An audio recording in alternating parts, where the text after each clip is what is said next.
Hello আমার দুষ্টু মিষ্টি বন্ধুরা, সবাই কেমন আছো? নিশ্চয়ই ভালো আছো। আমি প্রীতি আর প্রীতি সিম্পল লাইফে তোমাদের সবাইকে স্বাগতম জানাচ্ছি।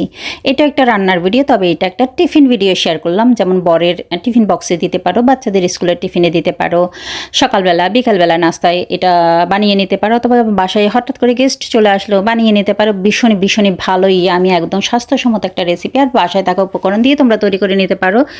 পুরটা তৈরি করার জন্য অল্প পরিমাণে চিকেন নিয়েছি, তাতে দিয়ে দিলাম নুন, অল্প পরিমাণে টক দই, আদা রসুনের পেস্ট অবশ্যই দিতে হবে, আর হলুদের গুঁড়ো, জিরা গুঁড়ো, লঙ্কা গুঁড়ো, ধনে গুঁড়ো সবটা দিয়েছি, আর অল্প পরিমাণে ব্ল্যাক পেপার দিয়ে আমি খুব সুন্দরভাবে ম্যারিনেট করে নেব। আর একটু চাইলে তোমরা লেবুর রসটাও দিতে পারো, দিয়ে ম্যারিনেট করে রেখে দেবে সাইডে। আর এখানে ফ্রাই প্যান অলরেডি বসিয়ে দিয়েছি, অল্প পরিমাণে তেল দিয়েছি, হ্যাঁ খুবই অল্প পরিমাণে তেল দিয়েছে। তেলের মধ্যে এখন পেঁয়াজটা আমি ছেড়ে দেবো। পেঁয়াজটা বাড়িয়ে কমিয়ে দিতে পারো, আর পেঁয়াজটা কিন্তু একদম নরম হয়ে আসা পর্যন্ত অপেক্ষা করতে হবে না। এখানে সাথে সাথে তোমরা চিকেনটাও দিয়ে দিতে পারবে, হ্যাঁ আমিও দিয়ে দিয়েছি, কারণ এটা ম্যারিনেট করা ছিল আগে থেকেই। আর চিকেনটা যেহেতু ম্যারিনেট করা আছে, টক দই আছে, এটা কিন্তু খুব তাড়াতাড়ি রান্না হয়ে যাবে, বুঝেছো বন্ধুরা? এই জন্যই তো এটা একদম বলে না চট জলদি তৈরি করা যায়। এটা কিন্তু আমি নিজেই তৈরি করেছি, বুঝেছো? কোথাও থেকে দেখা না শেখা না, বুঝেছো? নিজের মন থেকে তৈরি করেছি। আর দেখতে পাচ্ছ চিকেনটা যখন একটু কালারটা চেঞ্জ হয়ে আসবে, তারপরে এখানে আমি দুটো লঙ্কা এরকম করে কুচো কুচো করে দিয়ে দিয়েছি। যেহেতু আমি এখানে লঙ্কা গুঁড়োটা ইউজ করেছি, সেজন্য দুটো কাঁচা লঙ্কা এখানে দিয়ে দিলাম।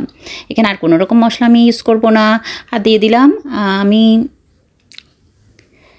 ক্যাপসিকাম, 2 রকমের ক্যাপসিকাম দিয়েছি, হ্যাঁ। এখানে তোমরা চাইলে তোমাদের গাজর কুচি দিতে পারো, তোমাদের যেরকম ভালো লাগে, যেরকম সবজি খেতে ভালো লাগে, বা বাচ্চারা বাসায় যেরকম সবাই খেতে পছন্দ করে সেই সবজিগুলো এখানে অ্যাড করতে পারো, হ্যাঁ। আমার ক্যাপসিকামটা ভালো লাগে চিকেনের সাথে, আমি ওটাই দিয়েছি। আর দিয়েই তো ক্যাপসিকাম সেদ্ধ হতে বেশিক্ষণ লাগে না, চিকেন তো অলরেডি তোমার ম্যারিনেট করা ছিল, খুব তাড়াতাড়ি হয়ে গেছে। বড়জোর এইটা তৈরি করতে, এই যে পুরটা তৈরি করতে আমার সময় লেগেছে 5 মিনিটের মতো। ঢাকা চাপা দিয়ে 2 থেকে 3 মিনিট আমি অপেক্ষা করলাম। তার মধ্যে দেখলাম খুব সুন্দরভাবে একদম তেলটা ছেড়ে দিয়েছে, মানে চিকেনটা আমার হয়ে গেছে, পুরটা একদম রেডি। এটা আমি সাইডে রেখে দেবো। এখন আমি যে নানটা তৈরি করবো, এটা কিন্তু আমি নান দিয়ে তৈরি করেছি, বুঝেছো? নানের জন্য প্রিপারেশান নিচ্ছি। মানে একটা বোলের মধ্যে 2 কাপের মতো আমি দিয়ে দিয়েছি ময়দা, দিয়েছি এখানে আটা ইউজ করা যাবে না, ময়দাটাই দিতে হবে। আর দিয়ে দিয়েছি 1/2 কাপের মতো টক দই, একটু সামান্য পরিমাণে নুন দিয়েছি, আর হচ্ছে সোডা দিয়েছি। আর দিয়ে দিলাম সয়াবিন তেল। সয়াবিন তেলের পরিবর্তে তোমরা ঘিটা ইউজ করতে পারো, বাটার ইউজ করতে পারো। দিয়ে খুব ভালোভাবে এগুলো মেখে নেব, হ্যাঁ। এগুলো মাখার পরেই কিন্তু আমি জল দিয়ে অল্প অল্প জল দেবো। আর এটা কিন্তু খুব নরমও হবে না, একদম শক্ত হবে না, এরকম একটা ডো আমি তৈরি করে নেবো। ডোটা তৈরি করে আমি 10 মিনিটের মতো রেস্টে রেখে দিলাম, যেহেতু এখানে আমি সোডাটা দিয়েছি, সেজন্য আমি 10 মিনিটের মতো রেস্টে রেখেছি। এতে দেখতে পাচ্ছ 10 মিনিট হয়ে গেছে। এখন একটু খুব ভালোভাবে মথে নেব। খুব সুন্দর সফট একটা ডো তৈরি হয়েছে এখানে। আর এখান থেকে আমি লিচি কেটে নেব। আমি যে পরিমাণে এখানে ময়দাটা নিয়েছি, সেখান থেকে আমার 8টার মতো টোটাল এখানে রোল তৈরি হয়েছে। আমি এটা রোলে তৈরি করব, বুঝেছো? সেটাও বলে দিলাম।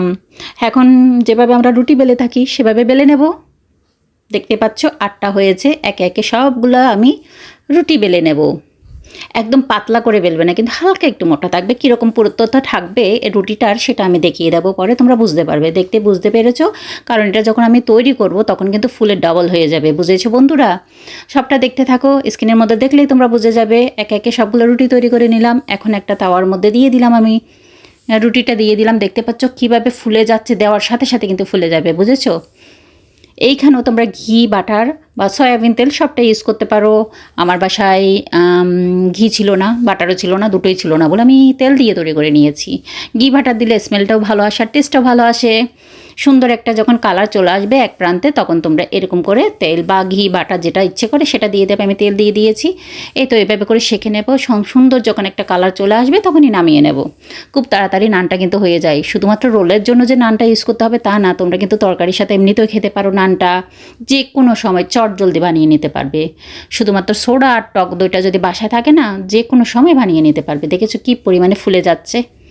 কি বলবো, এতটা সফট হয় এই নানটা। আমি তো সবসময় তৈরি করে থাকি, এটা আমার তৈরি করতে এত ভালো লাগে, এত ভালো লাগে, কি বলবো তোমাদেরকে। এভাবে করে সবগুলো নান আমি তৈরি করে নেব। যেহেতু আমরা একটা টিফিনে করেছি, এই তো এখন নানগুলো তৈরি হয়ে গেছে। এখন আমি দিয়ে দিচ্ছি মেয়োনিজ। তোমরা মেয়োনিজ না থাকলে এমনিতে চিকেনটা দিয়েও খেতে পারো। আর মেয়োনিজ সস দুটোই দিয়েছি, কারণ আমার বাসায় এই দুটো ছাড়া কিন্তু টিফিনে একদম কেউ খেতে চায় না, সন্ধ্যা টিফিনে তো একদম চলবেই না। কিছুটা শশা কুচি দিয়েছি, কিছুটা লেটুস লিভ দিয়েছি, পেঁয়াজ কুচি দিয়েছি, দেখতেই তো পেলে তোমরা, বাসায় থাকা উপকরণ দিয়ে আমি তৈরি করেছি। হ্যাঁ, আর খুব সুন্দর ইয়ামি আর স্বাস্থ্যসম্মত হয়। আর চিকেনের পুরটা দিয়ে রোলটা এরকম করে মুড়িয়ে নিলাম, হয়ে গেল আমার একদম টিফিন রেডি। কেমন লেগেছে বন্ধুরা জানাবে কিন্তু। আর খুবই স্বাস্থ্যসম্মত, এখানে তেমন অনেকটা বেশি যে তেল ইউজ করেছি সেরকমটা না। তো তোমরা কিন্তু তৈরি করতেই পারো, আসলে ইচ্ছা থাকলে উপায় হয়, যে কোনো কিছু ভাষার মধ্যে তৈরি করা যায়। আবারও তৈরি করে নিলাম, আরও একটা কীভাবে তৈরি করছি সেটাও আমি দেখিয়ে দিলাম, যদিও দেখানোর কিছুই নেই, তোমরা অলরেডি বুঝেই গেছো। তারপরে একটু দেখাচ্ছি তোমাদেরকে, আমার খুশির জন্য দেখাচ্ছি, তোমরা তোমাদের খুশি হয়ে একটু দেখে নিও। আর আমার রেসিপিগুলো তোমাদের কেমন লাগে সেটা তো কখনোই জানালে না। হ্যাঁ, আমি তোমাদের কিন্তু একটা একটা কমেন্ট, প্রতিটা কমেন্ট আমি ভালোভাবে পড়ি, আর এত ভালো লাগে তোমাদের কমেন্ট। যারা নতুন তারা অবশ্যই আমার চ্যানেলটা ভিজিট করে সাবস্ক্রাইব করে বেল আইকনটা ক্লিক করে দেবে, তাহলে যে কোনো আমি ভিডিও ছাড়লে তোমাদের কাছে পৌঁছে যাবে। আজকের এই যে রোলের রেসিপিটা তোমাদের কেমন লাগলো সেটা জানাতে একদম ভুলবেন না। Love you all my friend, তোমরা সুস্থ থাকো, ভালো থাকো, সেটাই প্রার্থনা করি। আজকের মতো বিদায় নিলাম, বাই।